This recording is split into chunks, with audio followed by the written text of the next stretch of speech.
Mesti diprovokatorin dulu sih Pak orang Indonesia. Betul, produk influencernya. Ya, jadi provokator tuh memang bisa ke arah positif juga gitu.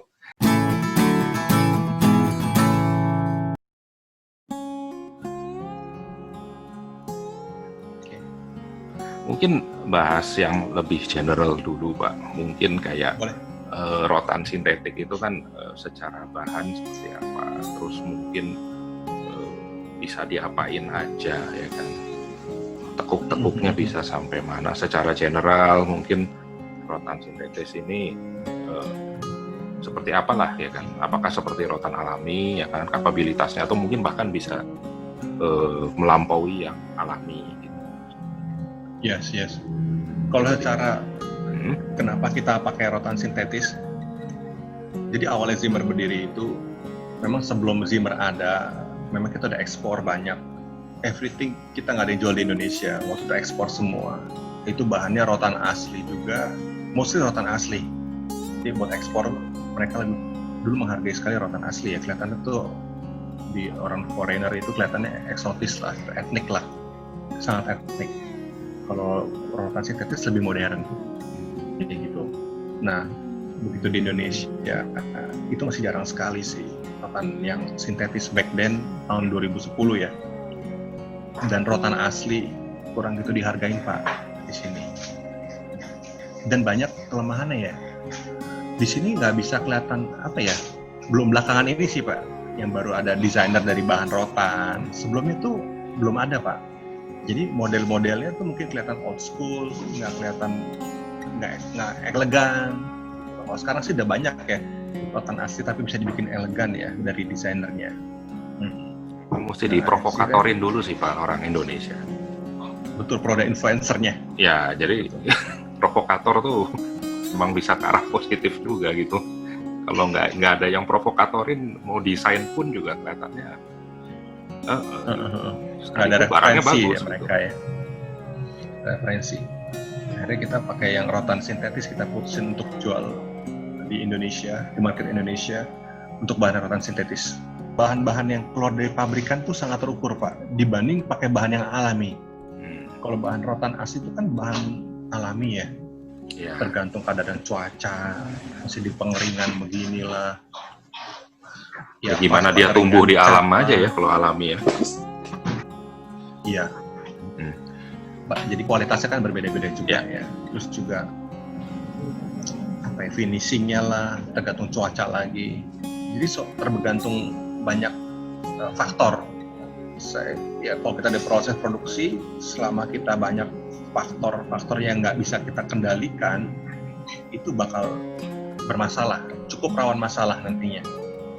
Jadi saya pikir pakai yang udah pasti nggak ada masalah punya Pak, selama kita pilih materialnya yang benar.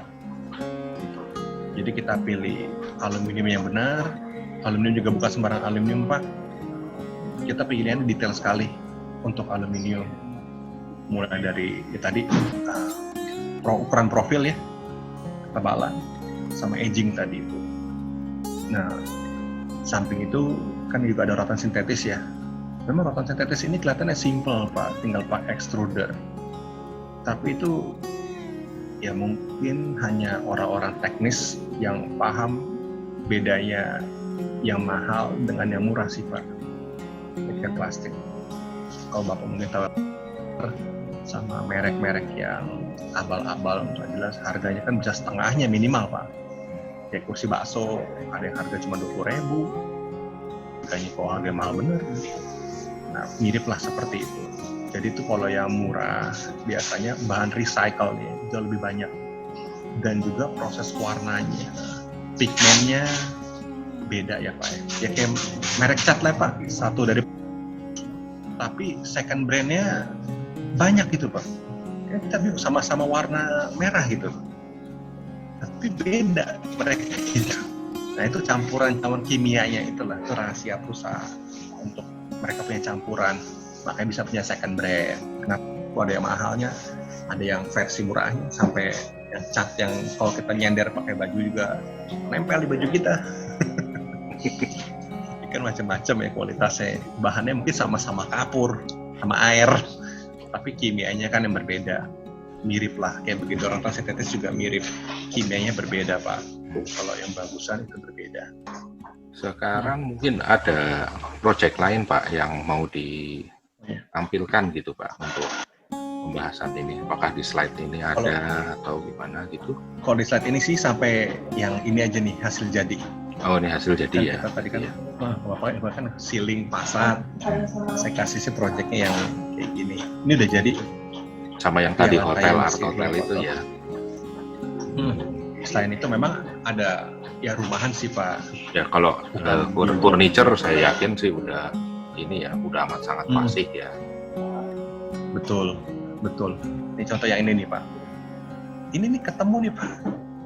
Tadi kan ada puncaknya tuh, motif herringbone. Itu wajib ketemu Pak. Antar itunya. Ya kayak wallpaper Pak, pasang wallpaper. Ya patternnya nggak boleh. Motifnya nggak boleh lari. Nah kalau wallpaper masih bisa kita geser-geser. Kalau anyaman ini, anyaman udah plak jadi Pak. Nah permasalahannya itu banyak yang nganggep, mereka pikir ini kita tuh udah berupa lembaran Pak. Udah tinggal ditempel. Kenyataannya nggak kayak gitu Pak. Nggak bisa. Memang ada dua jenis ya Pak yang Zimmer provide. Pertama, kita anyaman lembaran Pak, yang gulungan gitu. Nah itu biasa untuk dipakai di dekorasi. Mereka tempel, kontraktor interior design itu mereka tempel Pak di panel-panel mereka. Jadi tinggal terima jadi. Nah kalau yang ini kan udah ada panelnya Pak, rangka luarnya, dan semua itu udah dipaku tembak supaya nggak gerak sama sekali. Jadi nggak kayak ACP, begitu ada miss sedikit, ya udah nggak gerinda potong deh kayak. Bisa tempel lagi dengan mudahnya ya, udah ada komponnya lah segala macam lah, itu lebih mudah. Kalau ini nggak bisa Pak, salah ngemal, itu nggak bisa main potong Pak, itu main potong kayak begini aja deh Pak. Ini anyaman brodol semua Pak. Betul. Nah itu jadi no room for error untuk kerjaan seperti ini.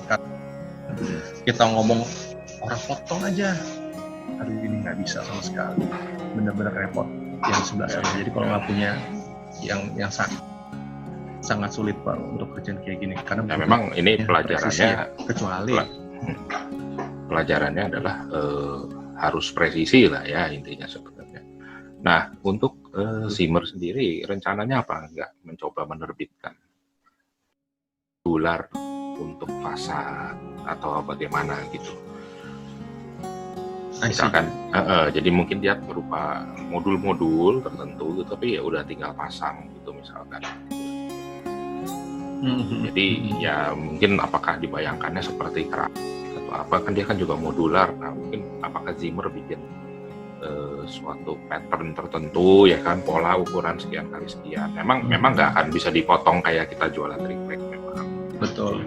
Karena kan begitu dipotong anyamannya kelar semua memang gitu. Tapi maksud saya apakah ada modul-modul tertentu yang bisa diaplikasikan gitu. Jadi mungkin apakah dia bisa dipakai di interior, apakah dia di eksterior sekalipun gitu kan. Kalau dia udah ada modulnya kan nanti mungkin sisa space-nya yang nggak sesuai modul kan sifatnya adjustment kan, itu baru custom. Betul. Itu apakah Zimmer akan mengekspand ke sana. Jadi kan kita desain kan bisa berkembang ke yang lain-lain. Mungkin Pak Wery ada ini kali contoh-contoh pakai rotan ya kemarin ya. Boleh saya share. Gimana? Nah ini sih sebenarnya beberapa contoh yang kita ketemu ya Pak. Kalau online tuh material yang mirip rotan sintetis seperti apa sih yang udah banyak diaplikasikan ya. Kalau ini kan untuk kayak mencegah tampias atau sound shading juga ya ini. Iya. Untuk gambarnya mungkin ketemunya agak kecil jadi kurang jelas. Iya. Kemarin kita sering lihat sun shading itu dari perforated plate ya, kayak MACD yang di ini kan juga pakai metal apa itu ya? Apa gading? Ya. Metal ya Wer. Secondary skin-nya metal. Sama ya, ini untuk ini rotanik. Ya, ini untuk rotanik. Skylight ya, dia kayak untuk diffuser lah gitu ya, supaya nggak langsung harinya. Betul. Tapi saya kurang tahu ini materialnya rotan asli atau rotan sintetis tuh, Bapak? Kalau dari sintetis. sekilas bisa lihat bedanya gimana Pak kelihatan tuh? Sebenarnya ya kalau dari mata saya Pak ya, yang pemain rotan, ini anyamannya ya, motifnya kembang tanjung. Jadi memang ada bolong-bolongnya seperti itu. Terus kenapa rotan sintetis itu bentuknya kan flat-flat gitu ya? Itu apa ya, pipi-pipi gitu ya? Gepeng ya? Itu sebenarnya gepeng. Itu sebenarnya diambil dari kulit rotan asli Pak. Jadi rotan asli kan anggaplah silinder ya, bulat. Silinder kayak pipa dia, kayak silinder padat. Nah itu tuh dikulitin Pak, kulitnya. Nah biasanya kalau yang dikulitin itu lebarnya biasanya kurang lebih tuh 2-3 mili, nggak bisa sampai 6 mili. Karena kalau mau 6 mili otomatis diameternya kan makin gede lagi Pak. Ya makin gemuk, makin gemuk. Nah otomatis ini kan diameternya kan ya maksimal 30 cm ya. 30 mili. 30 mili. Nah berarti kalau itu dikulitin kayak gitu paling lebarnya dapatnya 4 mili. Nah kalau lihat dari kayak gini, ini tuh lebar dari rotan sintetisnya tuh kurang lebih di atas, udah pasti di atas 4 mili. Ini modelnya di atas 6 mili. Ya itu matanya aja sih Pak, makin sering lihat aja. Karena emang kalau diserahkan sama ahlinya memang beda sih. Jadi emang kalau pakai sintetis kan tinggal di extrude selesai ya, mau ukuran berapa aja kita bisa pilih. Enaknya di situ fleksibilitas. Basic bahannya kita bisa setting sebenarnya. Betul. Nah ini juga ada nih, ini juga karya arsitek siapa gitu. Jadi kebetulan Iya. Ini motif anyamnya sih Pak yang di. Jadi motifnya dia. Kalau saya kan yang herringbone ya. Kalau ini motif anyamnya beda aja. Bagus ini motifnya. Kalau bicara motif ya Pak, dari Bapak sendiri sudah ada motif-motif standar kah atau ada ya? Jadi selain motif standar itu bisa nggak dibuat misalnya ya ada dari perusahaan tertentu, misalnya dia mau munculkan logo perusahaannya di motif rotannya, anyamannya. Kalau seperti itu kira-kira gimana Pak? Itu memungkinkan nggak? Kita lihat, ada kemungkinan bisa. Ada kemungkinan bisa. Tapi warnanya itu sih Pak. Kalau korporat kan biasanya ada sesuatu yang ingin dia munculkan untuk identitas ya perusahaannya atau brandnya ya. Sebenarnya kalau kita lihat kan nggak melulu corporate identity itu dimunculkan dengan warna, tapi bisa juga dengan mungkin bikin sesuatu yang ikonik. Salah satunya kan bisa juga dari motif gitu. Betul. Kalau motif dari pengalaman Bapak selama ini Pak. Belum ya? Pernah apa enggak ya? Paling furniture Pak. Furniture mau ada ciri khas something, yes ya pernah. Tapi kalau panel so far enggak sih Pak, masih yang polanya biasa ya. Yang kayak gini kan termasuk lumayan update nih polanya nih. Ini pola yang lagi ngetren ya kayak gini nih Pak. Jadi kayak seolah-olah bukan 2 dimensi Pak. Ini kayak 3D nih. Ada kayak berjenjang gitu loh Pak kalau kita perhatiin. Ada kedalamannya ya, ada depth-nya gitu. Seolah-olah ya. Betul. Itu memang kalau di proses anyam ya lebih banyak ada tekniknya lah Pak. Mungkin seperti ini ya. Iya betul. 3 dimensi gitu ya. Ini ada yang tebel, ada yang jarang sebenarnya. Ya. Ada yang warnanya beda, jadi rasanya kayak optical illusion nih kerja. Ini warnanya sama Pak. Warnanya sama nih. Warnanya sama. Tapi karena beda kedalaman. Posisinya kali ya. Beda kedalaman. Apa ya? Oke. Macam cahaya ya.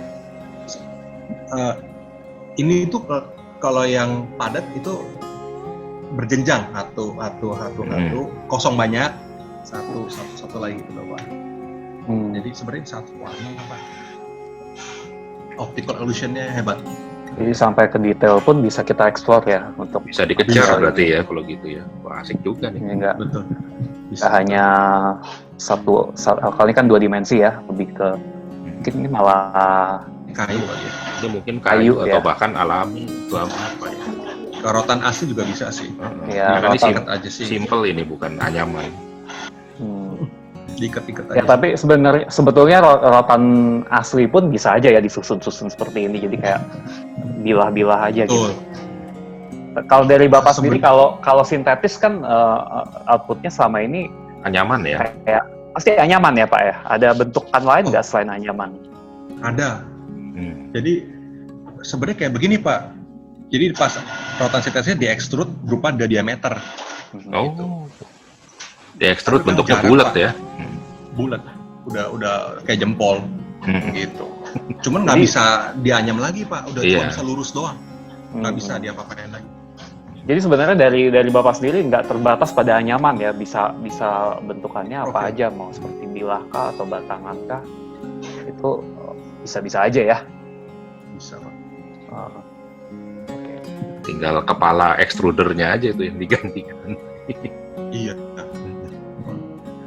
Nah ini sebenarnya bukan rotan sih, cuman saya lagi mikir apakah bangunan setinggi gini bisa ditukar pakai rotan, itu ada kemungkinan baliknya bisa, balik itu tangga itu kayaknya. Bisa Pak. Kalau dia rotan kan dia bangunannya bernafas ya, ada aliran udara bisa ngerembes ke dalam ya, nggak masif. Nah jadi kan area tangganya biarpun nggak punya bukaan yang harus benar-benar dibuka, tapi dia bisa nggak pengap gitu ya sebenarnya. Betul. Nyambung dari Pak Marcel tadi yang panel modular. Permasalahan kalau modular itu apakah arsitek atau desainer itu terima ada gap sedikit Pak, kayak keramik lah, karena nutnya lah ya, keramik itu nutnya semua keramik ada nut, jadi everybody can accept. Tapi yang kayak begini Pak kadang-kadang apa ya, karena belum umum, entah mereka terima atau enggak nut tersebut gitu loh Pak. Keramik kan tergantung segede apa sih. Nempel Pak, cuman ada kelihatan garis aja. Betul. Karena kan dia nganyam ya, nganyam kan pasti ketemuannya gini gitu. Betul. Iya. Kalau keramik sekarang nutnya kecil-kecil karena dia cutting gitu. Jadi siku-siku itu kalau dilihat dari jarak dekat itu 90 derajat ketemu 90 derajat. Nah kalau anyaman kan dia punya radius ya, kalau di zoom itu, itu yang bikin kelihatan kayak garis memang sebenarnya.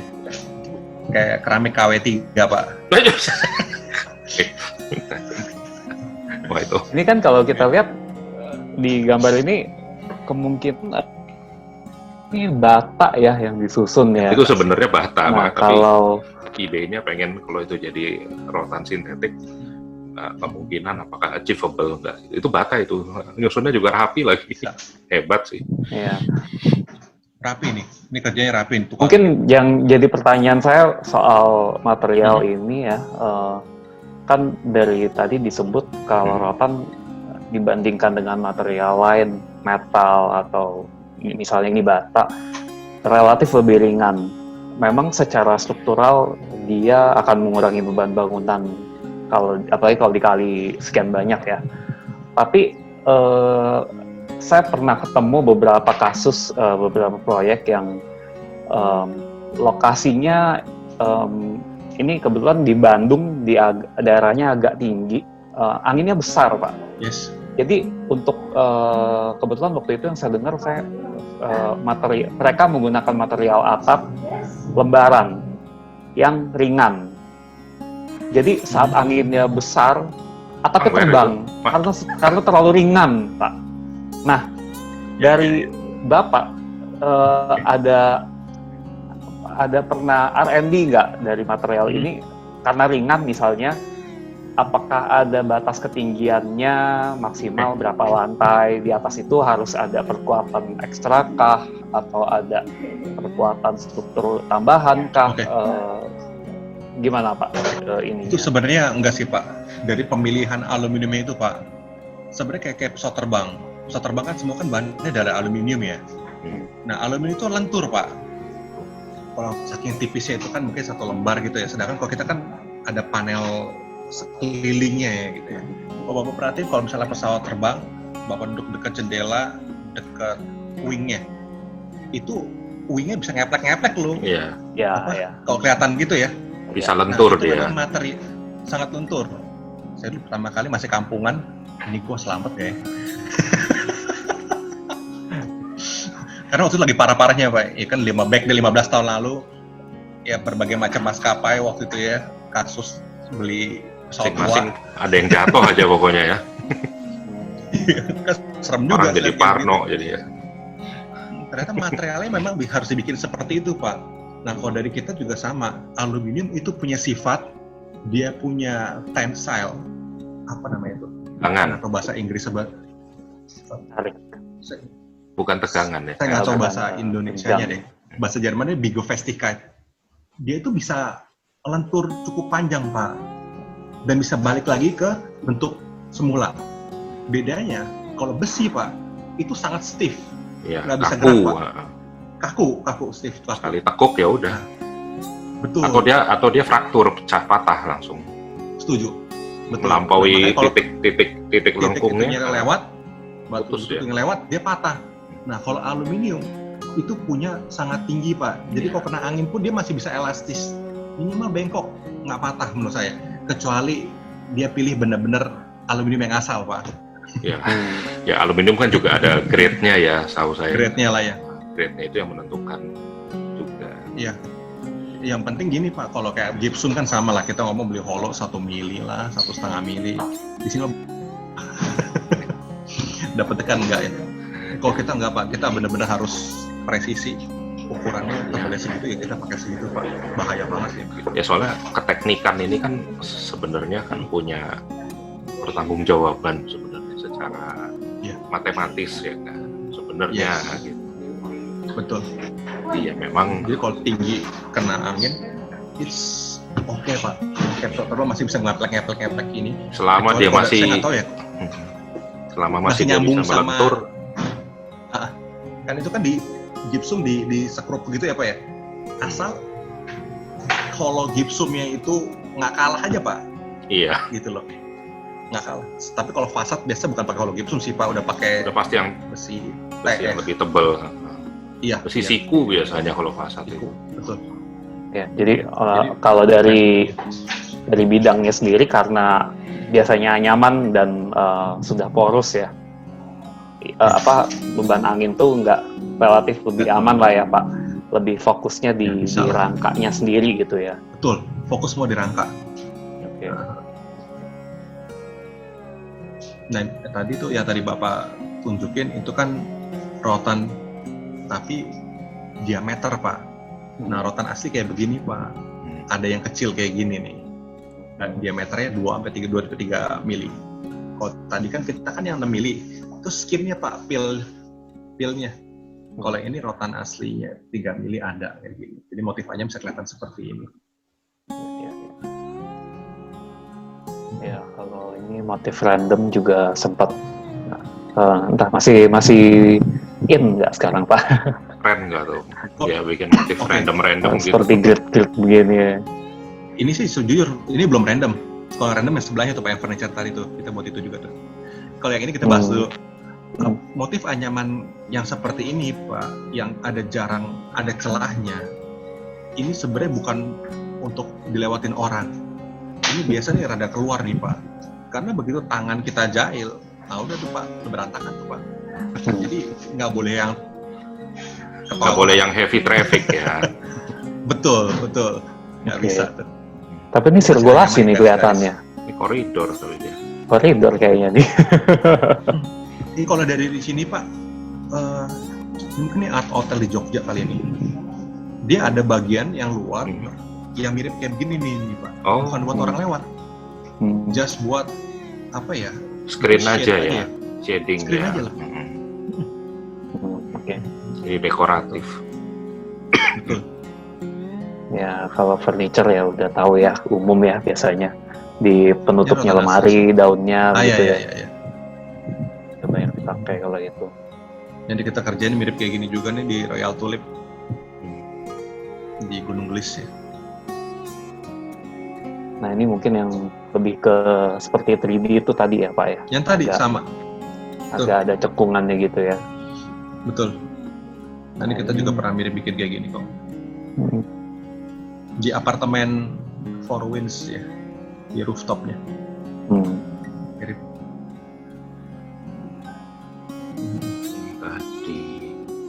Ini sepertinya detailnya ya, Pak. Nah ini kalau pikir saya kalau bisa modular ya memang, tapi memang ada garisnya sih pasti. Modular tuh gampang sekali Pak. Kita happy sih Pak. Kalau jas kita kirim yang udah modular, waduh tim kita main banget. Modul-modul kotak, segitiga, segi 6, tapi mereka bisa saling mix and match gitu. Betul. Tapi kenyataannya mereka maunya sekaligus panel bentangan itu 9 meter lah, 10 meter. Ya supaya ada tuh rumahan. Sambungannya nggak gitu kelihatan. Nggak kelihatan Pak. Dia nggak mau ada sambungan, jadi selebar pas satu rumahnya dia segitu, anggaplah muka rumahnya 10 meter. Ya udah pas satu biji selebar kayak gitu.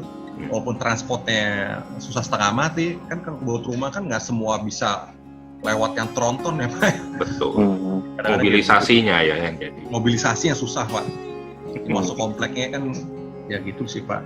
Ya, mungkin kalau modular ini kan lebih bisa menekan secara cost ya. Bisa dibanding kalau yang besar gitu kan pasti otomatis lebih mahal. Ini kecepatan. Ini kalau kayak gini Pak, kalau everything yang standar, kita business product, we get the speed. Kalau enggak, itu kita mikir terus. Nah, sama ini Pak, saya kepikir lagi kalau untuk secondary skin, ini ada project yang... Ini Indonesia Pavilion kalau nggak salah, benar nggak ya? Ya, ini kita bicara mengenai secondary skin ya. Saya nggak akan sebut projectnya, tapi ada project yang secondary skin menutup semua bangunannya, bahannya metal, dan setelah terbangun bagus tampilannya, memang oke sesuai dengan yang diinginkan si arsitek sama owner. Tapi ada isu katanya, wah sinyalnya susah banget kalau di sini, sinyal HP tuh nggak bisa tembus karena metal semua tutup. Metal? Ya, sangkar Faraday jadinya. Nah, kalau sinyal nggak bisa masuk. Kalau dengan material yang beda, rotan sintetis begini, otomatis itu bisa nggak akan ada masalah seperti itu ya. Pernah ada isu seperti itu nggak? Jadi dia dalam satu area yang kebungkus sama rotan sintetik, kesulitan sinyal karena kan ada kecenderungan. Kalau metal tuh kalau nggak salah ada ilmunya sangkar Faraday, jadi gelombang radio tuh nggak bisa masuk lewatin kayak jeruji begitu. Jadi kalau apakah dia diganti dengan material rotan berubah behavior ya kan? Nah ini juga jadi akhirnya lolos gitu sinyalnya. Kalau secara keilmuan sih, kalau untuk pencobaan plastik belum ada ya Pak, saya tahu ya. Cuma saya tahu Faraday Cave ya namanya ya. Jadi kalau kita di mobil, itu implementasinya di mobil Pak. Mobil kan semua kan metal ya. Mobil tuh kalau kita kesambar petir Pak, orang di dalamnya pasti selamat. Nggak kena Pak, karena dia cuma menjalar di luarnya doang. Jadi orang kalau mobil kesambar petir, everything's going fine. Orangnya ya. Iya. Saya nggak tahu mesin electricity-nya ya Pak ya. Nah, orang tuh aman. Cuman kalau untuk pembuktian ilmu siapa penemunya, saya sih belum tahu sih Pak. So far sih nggak pernah ada klaim mengenai kayak gini sih Pak. Nggak ada ya. Untuk dari bahan plastik, belum tahu ilmunya nih. Pengalaman juga selama ini aman-aman aja Pak ya? Enggak sih, aman-aman aja. So far so good lah ya. Apalagi kalau building. Kalau ada building itu kan setiap lantai pasti punya penguas sinyal Pak. Pasti. Di dalam mall. Jadi, itu udah aman sih kalau tempatnya benar-benar outdoor terbuka, saya kurang tahu tuh Pak. Makanya should be nggak ada permasalahan seperti ini. As long as di dalam building ada penguas sinyal itu sih. Okay. Gitu. Nah, itu Art Hotel tuh di paling bawah ada itu. Iya itu dia. Ini kalau ini kelihatannya bilah-bilah gitu ya, bukan dianyam ya. Ini bilah bambu atau rotan? Rotan disusun-susun di frame besi kali ini. Ya sebenarnya rotan juga bisa ya. Rotan juga bisa ini. Oh gitu. Rotan dengan bentangan seperti ini bisa nggak ya? Kalau lihat dari diameternya ya Pak, kayaknya ini bukan rotan, lebih ke arah bambu nih. Ke arah bambu ya. Saya nggak bisa pastiin sih Pak. Bambu kecil-kecil ya. Iya kemungkinannya. Kalau lihat dari variatif dari diameternya. Betul. Oke. Lebih ke arah bambu sih. Bambu kan lebih tahan awet ya. Kalau bambu pasti alami Pak. Belum ada bambu sintetis Pak. Iya. Ada juga sih. Sebenarnya kalau mau dicetak tuh bisa Pak ya? Bisa. Di extrude. Bisa. Cuman jadi tongkat pemukul anjing pramuka. jadi tongkat ini lagi. Ini standar sih. Ya, rotan ya kelihatannya. Rotan sintetis. Ini rotan sintetis Pak. Karena rapi ya. Di Indonesia kalau nggak salah nih, ingat saya. Di Indonesia sih. Ini nggak susah sih. Ini ya nggak susah sih. Ini Ini keren tuh. Udah hafal lah. Gimana ini proyek apa ya?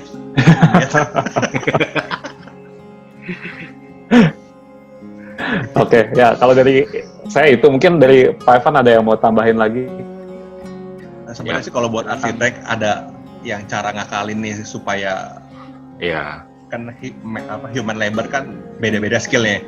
Kalau mau rapi ya seolah-olah kayak desain yang kayak tadi Pak Wery tunjukin. Jadi dia kayak ada apa ya? Yang penting nggak ketemu rame-rame ya Pak. Harus ada jarak. Jadi kalau misalnya kita miss berapa senti pun nggak ketabrak. Kalau kita begini tempel-tempel semua, nah itu perlu presisi. Tapi kalau misalnya kadang maju, kadang mundur, atau cuma just kotak aja deh Pak, ya nggak perlu ada lengkungan, nggak perlu error bisa ditekan jauh. Itu sih Pak kode saya. Ya oke. Untuk furniture Bapak bisa lihat sendiri lah di Instagram Zimmer aja lah. Kalau furniture mah udah hebat lah ya Zimmer mah. Ya gitu Pak, memang paling ini. Yang saya bantuin apa mau saya kasih lihat yang ini apa namanya profil itunya lupa. Rotan sintetis itu ada yang kayak segede jempol gitu. Nah ini juga kita dari bahan rotan sintetis seperti ini nih, gede-gede ya. Dia punya jeruji. Nah, kalau gede kayak gini biasa nggak bisa motif aneh-aneh. Oke. Kalau dari sini, ini kan profilnya lebarnya 15 mili nih Pak, segede jempol lah. Besar ya. Nah, itu motif anyamnya biasanya cuma jeruji-jeruji aja seperti ini. Jadi kalau kita mau anyam naik turun, itu sulit Pak. Jadi untuk kelihatan lebih rongga kosong-kosongnya.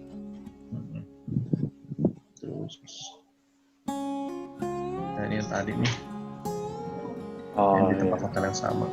Atasnya kita kasih akrilik supaya mereka nggak langsung kehujanan.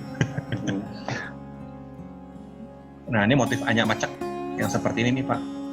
Ini sebenarnya untuk traffic masih oke Pak. As long as nggak ada pola untuk ditarik orang. Kayak gini tuh sangat susah Pak. Kita punya motif anyak tuh sangat padat ya. Jadi kalau jari itu nggak gampang untuk grab ya. Kalaupun nge-grab pun kita punyanya kuat. Tapi kalau dia cuma segaris, anak ngambil, dia melari, udah lepas Pak. Kemungkinan lepasnya sangat besar. Gitu. Lainnya yang mungkin laundry basket lah biasa. Wah kayak gini ini anti bakteri Pak, dibanding rotan asli. Rotan asli kan dia bisa jamur Pak permasalahannya. Dan kalau bersihnya repot. Kan kadang-kadang rotan asli itu ya, kadang-kadang ada titik-titik hitam karena lembab. Indonesia apalagi lembab sekali. Jadi itu sangat susah untuk dibersihin. Kalau dicuci lagi harus jemur lagi, kering lagi, finishingnya hilang lagi, mudah terus buat apa ya? Ya ada ketusuk serat kayu yang keras. Ketusuk. Yes. Susuban. Yes.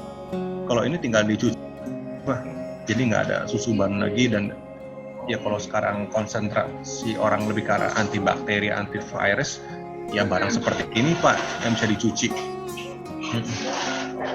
Sisanya sih Bapak bisa lihat sendiri aja lah, barang-barang kita emang mostly furniture sih. Homeowner juga ada, hotel-hotel, restoran, kafe, apartemen, resort, DLL Pak. Saya sih bahan rotan sintetis ini penggunaannya banyak ya, apalagi mulai ada influencer, arsitek, interior designer. Yang penting kita perlu ada provokator, kalau kata Pak Marcel yang punya nama, pakai ini aja, Indonesia will follow.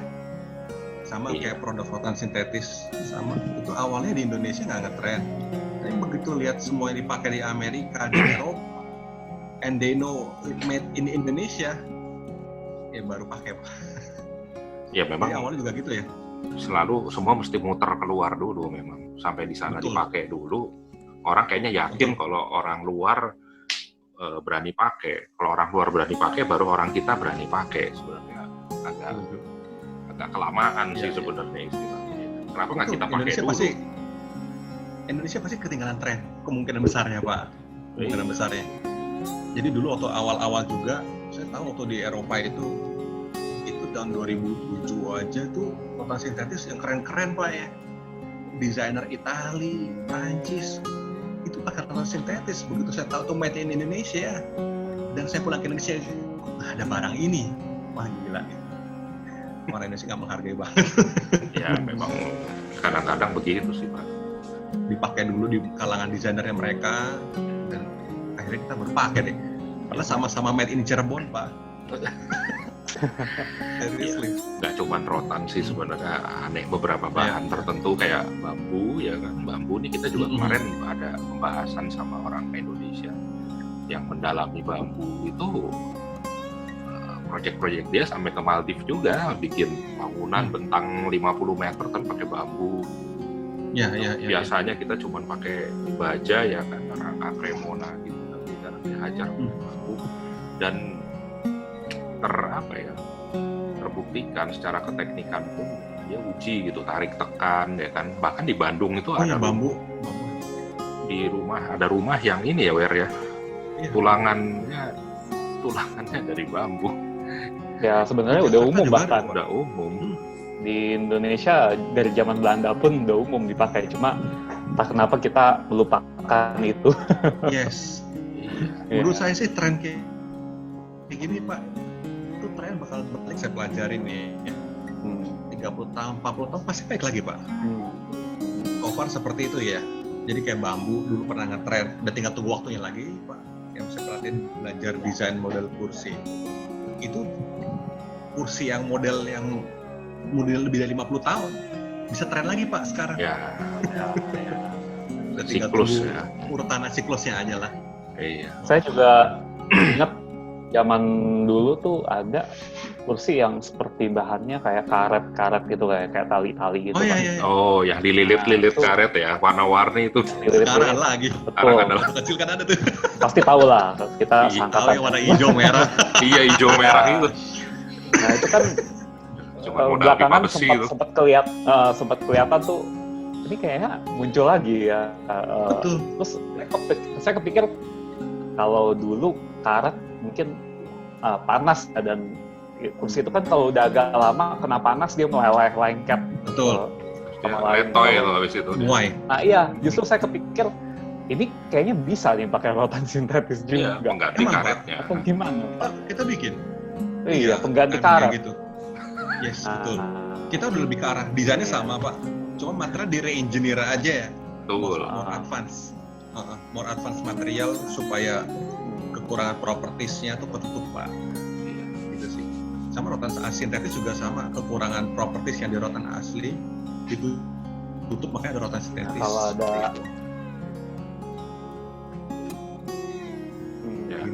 apalagi kalau ada efek nostalgianya seperti itu kan orang lebih tertarik lagi ya. Ya, retro chair namanya, kursi retro. Tapi memang ya kita agak unik sih emang Indonesia ini. Yang bambu itu juga ada buku itu katanya 1000 manfaat bambu katanya ya kan. Yang bikin orang Jerman. Oh, mereka memang udah meneliti Pak. Waduh, gila. Udah gitu tahunnya tahun 80-an lagi tuh buku. Aduh. Emang orang Indonesia. Kita ini selisih. Bukan hobi kita peneliti Pak. Itu udah 40 tahun lalu gitu loh. Mereka tuh kuliah dididik untuk meneliti Pak di sana. Iya, memang didikannya gitu. Saya juga begitu dulu. Dididik untuk meneliti. Yes. Oh, di Indonesia praktek aja Pak. Iya, karena dari meneliti itu kan pasti ada buah-buah pengetahuan yang baru ya istilahnya. Betul. Dan itu perlu waktu dan perlu orang dalam jumlah banyak supaya yang diteliti juga bisa banyak gitu. Betul. Itu memang ya gimana ya kurikulum edukasinya kan ada selisih yang jauh gitu. Otomatis society yang terbentuk juga pola pikirnya. Kayak bambu itu kan melimpah ruah istilahnya, lempar aja tumbuh gitu kan. Ya. Kenapa duluan negara lain gitu loh kadang. Ya, setahu saya waktu di kampung itu apa ya namanya? Bukan Disneyland ya Pak, di Jerman bukan di Disneyland, namanya di Bonn, kota Bonn.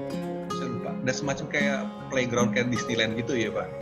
Itu semua tuh dari bambu loh bikinnya. Untuk interiornya ya. Teman saya orang Kelapa Gading juga Pak.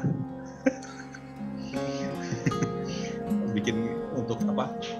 Raknya lah, drawernya lah, meja riasnya, ya berbagai macam produk kali Pak. Sampai gazebo-nya juga tuh bambu, semua dari bambu. Iya. Itu sampai diekspor Pak. Bikin knockdown semua di sini. Lalu diekspor ke sana. Orang Indonesia kok yang bikin? Tapi orang Indonesia yang ada di sana, yang ada di Jerman. Iya. Jadi secara teknik punya itunya lah Pak. Punya knowledge-nya. Knowledge-nya lah. Iya. Memang sayang sih Indonesia. Ya, itulah makanya nih acara-acara begini kita bikin sebenarnya untuk membuka wawasan, bukannya untuk memperkecil, tapi lihat gitu loh, negara lain tuh justru lebih dulu melakukan eksplorasi sama apa yang udah kita punya gitu. Memang gitu. Dan mereka melakukan eksplorasinya juga luar biasa detail. Ada tuh buku sambungan kayu di rumah adat ya, Wer ya.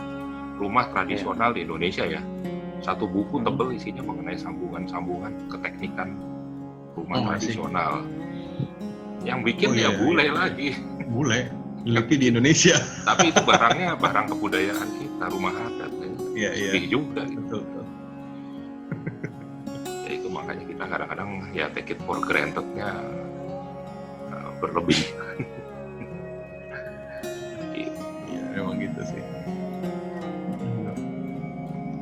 Oke, kalau gitu apalagi nih Pak Evan? Sih udah gitu sih Pak. Memang penggunaan banyak sih rotan sintetis. Butuh influencer tadi, butuh arsitek ya kayak Pak Wery, Pak Marcel gini untuk semakin ekspor desain ya. Ya semoga kita. Halo.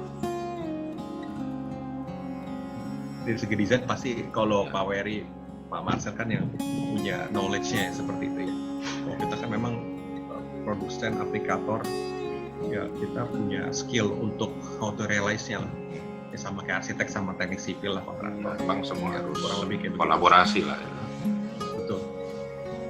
Nggak bisa arsitek doang sendiri tanpa kontraktor, sipil kan beda lagi. Betul. Sama saya orang sipilnya, bapak-bapak ini kan orang desainernya. Gitu Pak. Ya semoga kita ada kesempatan buat kolaborasi di project Pak ya. Sip. Amin.